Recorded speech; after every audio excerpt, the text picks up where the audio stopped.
नमस्कार, मैं हूं आपके साथ अंकिता पाल। बुलेटिन की शुरुआत करते हैं। बेंगलुरु में एरो इंडिया 2025 के कार्टून रेजर कार्यक्रम का आयोजन किया गया, जिसमें शिरकत कर रहे रक्षा मंत्री राजनाथ सिंह ने कहा कि जैसा कि आप सभी जानते हैं कि एरो इंडिया का आयोजन हर साल 2 साल में किया जाता है और हर बार ये आयोजन अपने साथ नए और उन्नत रक्षा उत्पाद और तकनीक और नवाचार लेकर आता है। हमें अपने देश की रक्षा क्षमताओं, सार्वजनिक और निजी दोनों क्षेत्रों की क्षमता और भारत की अविश्वसनीय प्रतिभा को करीब से देखने का एक अनूठा अवसर देता है। मेरा मानना है कि एरो इंडिया सिर्फ तकनीक और नवाचार का प्रदर्शन ही नहीं, बल्कि ये हमारे युवाओं के लिए प्रेरणा का स्रोत भी है। Friends, as you all know, Aero India is organized every 2 years, and each time this event brings with it new and advanced defense products, technologies, and innovations. It gives us a unique opportunity to closely witness our nation's defense capabilities, the potential of both public and private sectors, and the incredible talent of India. This time as well, we can expect to see remarkable advancement in all facets of defense production in India. Additionally, several new elements have been introduced in this edition, which I will discuss further. I believe that Aero India is not just a showcase of technology and innovation, but it also serves as a source of inspiration for our youth, fostering scientific temperament and a spirit of. Uttarakhand के मुख्यमंत्री पुष्कर सिंह धामी ने महाकुंभ नगर के sector 8 प्रयागबाल मार्ग में आयोजित ज्ञान महाकुंभ में प्रतिभाग किया है। इस दौरान उन्होंने कहा कि शिक्षा के प्रचार प्रसार के लिए इस ज्ञान महाकुंभ का आयोजन किया जा रहा है और साथ ही इसमें निश्चित रूप से ज्ञान महाकुंभ हमारी आने वाली पीढ़ी को एक नई दिशा देने का काम करेगा। ये हम सभी के लिए एक ऐतिहासिक क्षण है।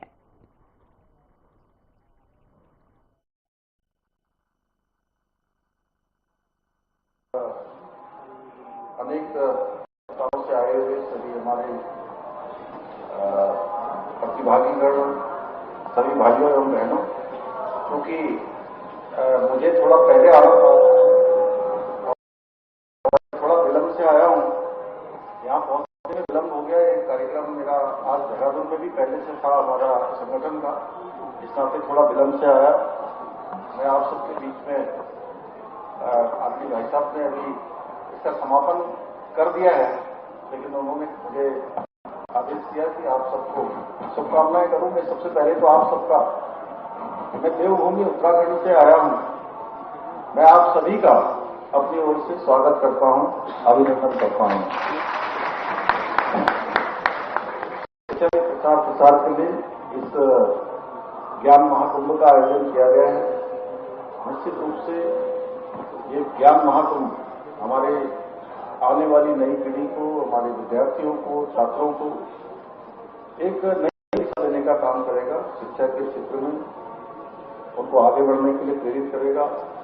आप सबके माध्यम से बड़ा शुभ अवसर है कि ये महाकुंभ का आयोजन हो रहा है और इस महाकुंभ के अवसर पर ज्ञान कुंभ का आयोजन यहाँ पर किया गया है और ये हम सब लोगों के लिए एक ऐतिहासिक पल है, ऐतिहासिक क्षण है। अनेक काम आज हमारे देश के अंदर हो रहे हैं, अनेक नई नई योजनाओं पर काम हो रहा है, भारत निरंतर आगे बढ़ रहा है, हर क्षेत्र में नए कीर्तिमान स्थापित हो रहे हैं। मैं देवभूमि उत्तराखंड की बात करूं तो देवभूमि उत्तराखंड में एक देवभूमि की जनता ने 2022 के आम चुनाव में हमने आदरणीय प्रधानमंत्री जी के नेतृत्व में देवभूमि उत्तराखंड की जनता से एक संकल्प उनके सामने किया था कि देश की आजादी के बाद जो हमारी विचारधारा का प्रमुख संकल्प था, देश के अंदर रहने वाले सभी लोगों के लिए एक समान कानून होना चाहिए। तो भाई बहन, मुझे आप सबके बीच में आज बताते हुए खुशी हो रही है कि हमने जो संकल्प किया था, जो वचन देवभूमि उत्तराखंड की जनता को दी थी, वो हमारे संकल्प हमारा पूरा हुआ। हमने जो एक तरह से वायदा किया था, अधिकांश ये होता है कि चुनाव के समय में राजनीतिक दलों के द्वारा पहले एक ऐसी परंपरा थी कि वायदे किए जाते थे लेकिन पूरे नहीं होते। हमने जो वायदा किया और उसके अनुरूप वहां पर ड्राफ्ट कमेटी बनाई है, उसने लगभग 2 वर्षों तक काम किया। करने के बाद उन्होंने ड्राफ्ट सरकार को दिया, हम विधानसभा में विधेयक लेकर आए और विधेयक के बाद उसका एक्ट बनाने की कमेटी ने भी काम किया। एक्ट सरकार को दिया गया, उसमें बहुत लंबा एक काम होता था कि अनेक विभागों को उसमें काम करना था। लगभग 4-5 महीने तक उसके प्रशिक्षण की प्रक्रिया भी चली और पिछले माह 27 जनवरी 2025 को पूरी तरह से जो भूमि उत्तराखंड में रहने वाले, चाहे कोई किसी वर्ग का होगा, जाति का होगा, किसी भी धर्म का होगा, सबके लिए देवभूमि उत्तराखंड में अब एक समान कानून यानी कि समान नागरिक संहिता लागू होगी। तो मुझे बहुत ज्यादा नहीं कहना है, बहुत सारे कार्यक्रम हो रहे हैं। अगले वर्ष 1 साल छोड़ 26 के बाद 27 के प्रारंभ में अर्धकुंभ भी हरिद्वार में होना है। तो मैं अभी से आप सब लोगों से ये भी निवेदन करूंगा, क्योंकि ये हमारी बहुत देश के हमारे प्रमुख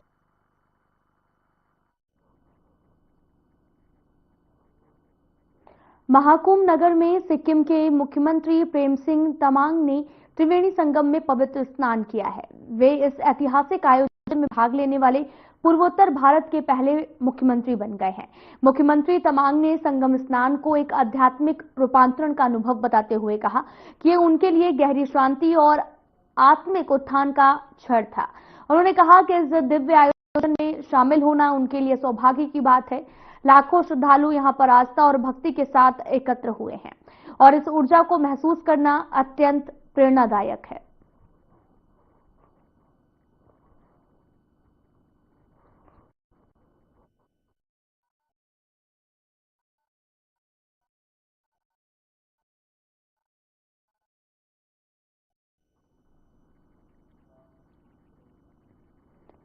यूपी के सीएम योगी आदित्यनाथ अपने पैतृक गांव पंचूर में अपनी नातिन अबिका को दुलारते हुए नजर आए। यूपी के सीएम योगी आदित्यनाथ उत्तराखंड में अपने पैतृक गांव पंचूर में भतीजी की शादी में शामिल हुए हैं, जहां पर सीएम योगी अपनी नातिन अबिका को पानी पिलाते हुए नजर आ रहे हैं। और वहीं अपने प्रवास में योगी के विद्यालयों के लोकार्पण के साथ गुरु महंत अवैधनाथ और साथ ही पहले सीडीएस विपिन चंद्र रावत की प्रतिमा पर माल्यार्पण किया है।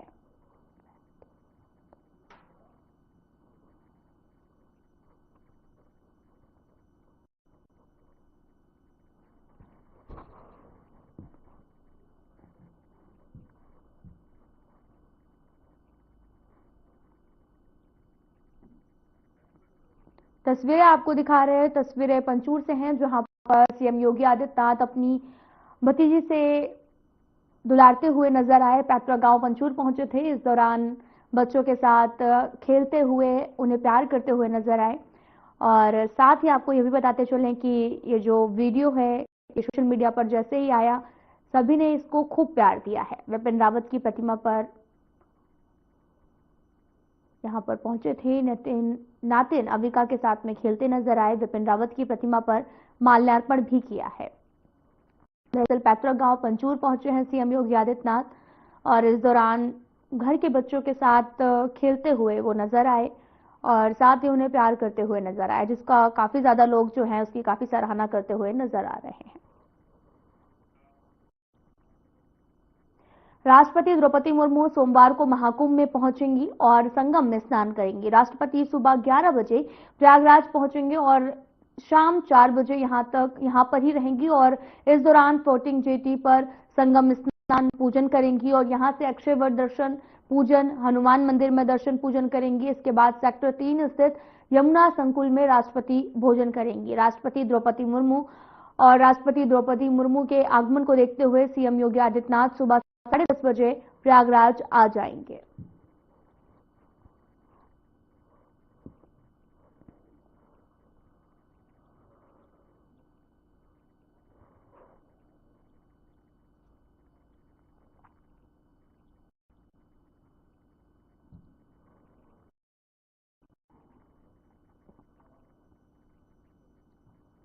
संगम में डुबकी लगाने के लिए रविवार को श्रद्धालुओं का रेला उमड़ पड़ा है। छुट्टी के दिन स्नान का इस कदर उत्साह है कि सुबह 10 बजे तक 76.33 लाख लोग स्नान कर चुके हैं। इसमें 10 लाख से भी अधिक कल्पवासी भी शामिल हैं।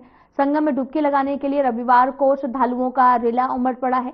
छुट्टी के दिन स्नान का इस कदर उत्साह है कि सुबह 10 बजे तक 76.33 लाख लोग स्नान कर चुके हैं। इसमें 10 लाख से अधिक कल्पवासी भी शामिल हैं। मेला प्रशासन की ओर से जारी आंकड़ों की माने तो सुबह 57.07 लाख आस्थावान स्नान कर चुके थे। रविवार सुबह 10 बजे तक स्नान करने वालों की संख्या शनिवार को डुबकी लगाने वाले 42 करोड़ श्रद्धालुओं में जोड़ दी जाएगी और अब तक 42.78 करोड़ लोग जो हैं वो स्नान कर चुके हैं। 12 फरवरी को माघी पूर्णिमा के स्नान पर्व पर अधिक श्रद्धालुओं के आने की उम्मीद है।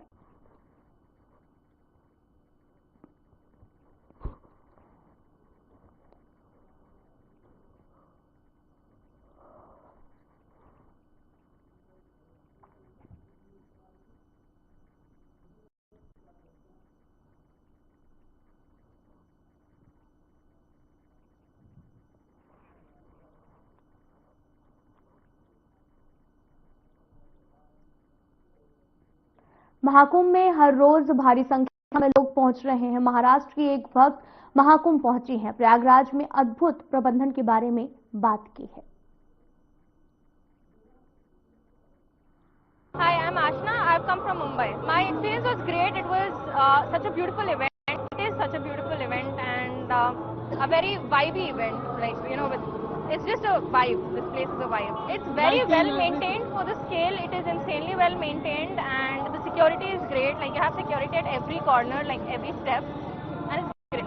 I think Yogi ji and Modi ji have given us an opportunity, like given our country an opportunity to take this event, like Mahakumbh, to an international level. So it's giving us visibility at an international level, like via an event, which is great. So we're getting, you know, exposure and publicizing our country. And Ram मंदिर में लगातार श्रद्धालुओं की भीड़ बढ़ रही है। महाकुंभ प्रयागराज में शामिल होकर लौट रहे श्रद्धालुओं का रेला रामलला के दर्शन के लिए नित्य राम मंदिर पहुंचता हुआ नजर आ रहा। लोग कतारबद्ध होकर मंदिर में पहुंचकर रामलला के सम्मुख श्रद्धावान होकर गंतव्य की ओर प्रस्थान कर रहे हैं।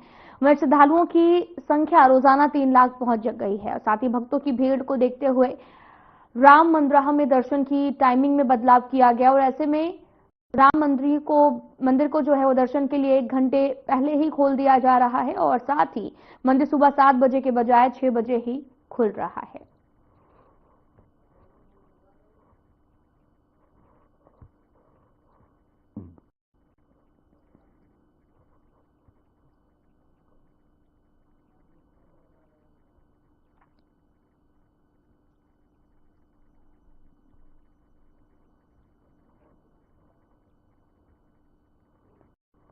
आपको बताते चलें कि भक्तों की भीड़ को देखते हुए टाइमिंग में बदलाव किया गया है। पहले राम मंदिर जो है वो 7 बजे खुलता था, लेकिन अब श्रद्धालुओं की संख्या को बढ़ते हुए देखते हुए आपको बताते चले कि एक बड़ा फैसला लिया गया, जिस दौरान अब जो मंदिर की टाइमिंग है उसमें बदलाव किया गया है और सुबह 6 बजे से ही मंदिर भक्तों के लिए खोला जा रहा है, जिस दौरान बड़ी संख्या में प्रयागराज स्नान करने के बाद में श्रद्धालु जो हैं वो अयोध्या की राम मंदिर दर्शन करने के लिए पहुंच रहे हैं। सैलाब भी आपको दिखा रहे हैं जो कि अयोध्या से है, जहां पर बड़ी संख्या में भक्तों का सैलाब जो है वो अयोध्या में पहुंच रहा है।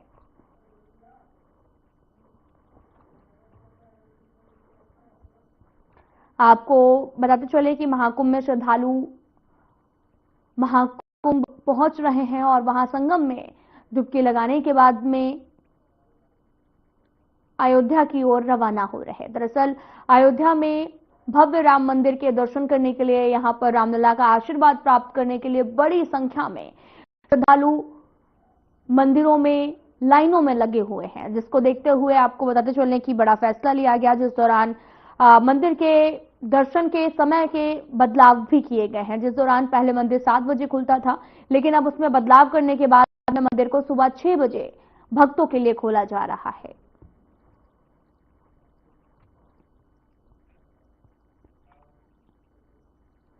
तो वहीं इटावा से कन्नौज का सफर आसान बनाने के लिए राष्ट्रीय राजमार्ग 91 को 4 लेन बनाया जाएगा।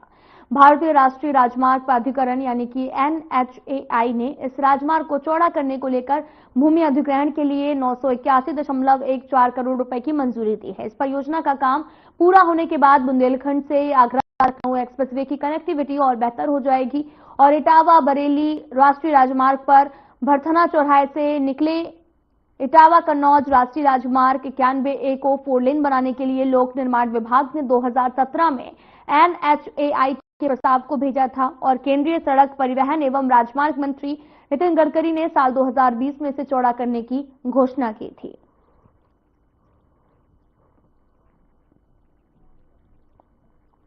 तीन एक्सप्रेसवे पर रफ्तार और भी जो गाड़ियां हैं वो यहां से निकलेंगी। दरअसल कन्नौज तक निकलेगा नया 4 लेन हाईवे और जिसको लेकर आपको बताते चले कि नितिन गडकरी ने 2020 में भी इसे जोड़ने की जो बात है वो कही थी और इटावा से कन्नौज का सफर अब और भी ज्यादा आसान हो जाएगा।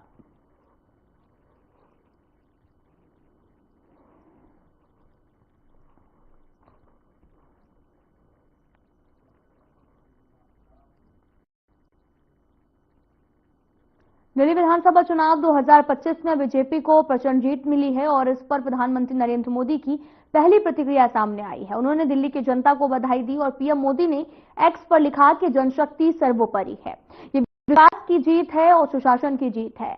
पीएम मोदी ने कहा कि वो इस शानदार और ऐतिहासिक जनादेश के लिए दिल्ली के भाइयों और बहनों को नमन करते हैं।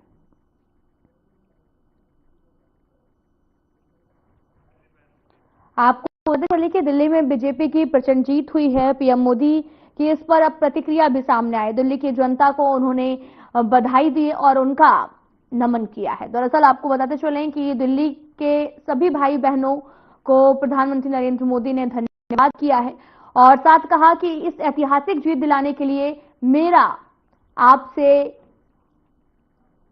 वंदन और अभिनंदन है, जो कि उन्होंने इतना बड़ा जनादेश दिया, आशीर्वाद और स्नेह है, उसके लिए मैं आप सभी का आभारी हूं।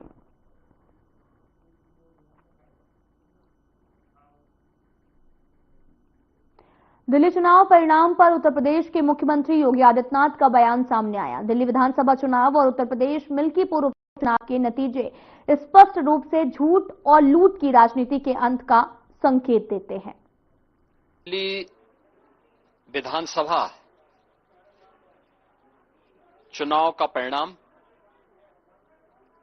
और उत्तर प्रदेश की अयोध्या जनपद की मिल्कीपुर विधानसभा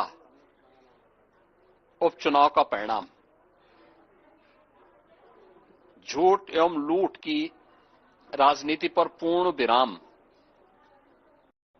का स्पष्ट संकेत कर रही है। आदरणीय प्रधानमंत्री श्री नरेंद्र मोदी जी के नेतृत्व में सेवा, सुरक्षा, सुशासन और कल्याणकारी जो कार्य पिछले 11 वर्षों से निरंतर चल रहे हैं, उनकी विजय है। मैं दिल्ली में विजयी हुए सभी प्रत्याशियों को, भारतीय जनता पार्टी के सभी कार्यकर्ताओं को हृदय से बधाई देता हूं और आदरणीय प्रधानमंत्री जी, भारतीय जनता पार्टी के राष्ट्रीय अध्यक्ष आदरणीय श्री जेपी नड्डा जी,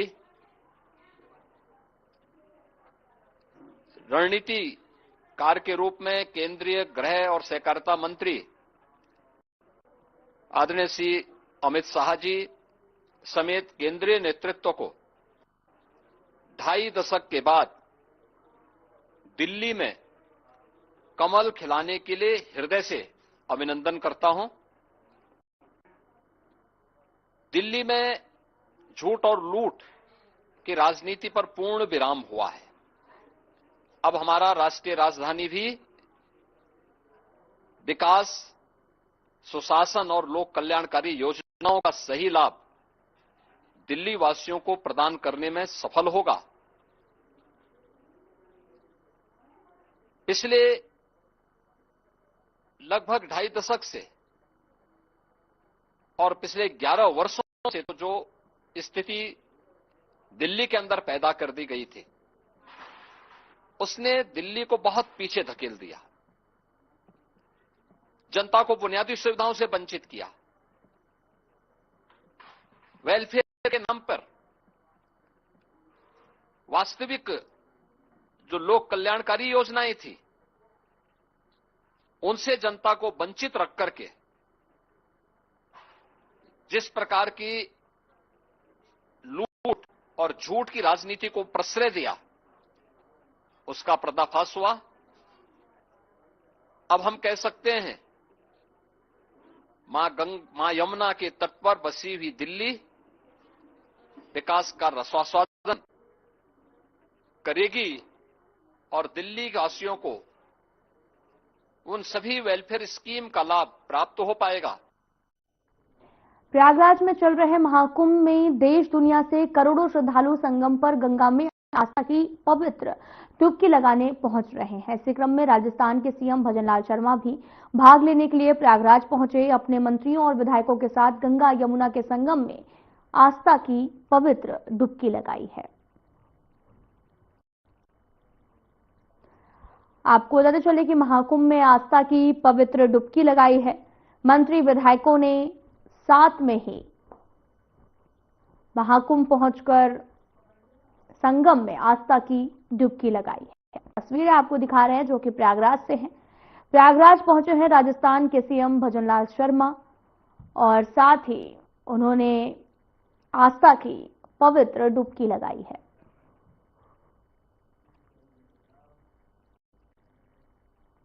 संजय गांधी आयुर्विज्ञान संस्थान के निदेशक डॉक्टर आर.के. धीमन का 3 साल का कार्यकाल बढ़ाया गया है। राज्यपाल आनंदीबेन पटेल ने कार्यकाल बढ़ाने का आदेश जारी कर दिया है और पद्मश्री पुरस्कार सम्मानित प्रोफेसर आर.के. धीमन लंबे समय से एसजीपीजीआई के डायरेक्टर पद पर तैनात हैं। अब उनका कार्यकाल बढ़ने से वो 3 साल तक और इस पद पर बने रहेंगे। राजधानी लखनऊ में स्थित प्रतिष्ठित संजय गांधी आयुर्विज्ञान संस्थान के निर्देशक डॉक्टर राधाकृष्ण धीमान को बड़ा तोहफा भी मिल गया है।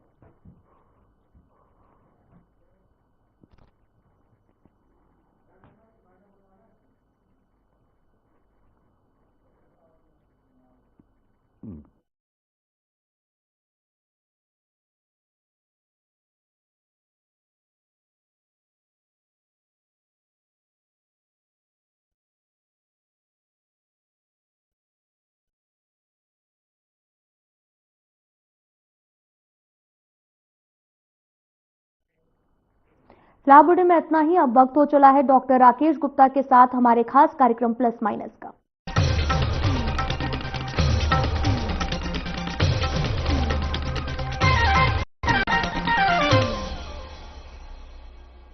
विश्व के सबसे बड़े सांस्कृतिक समागम महाकुंभ प्रयाग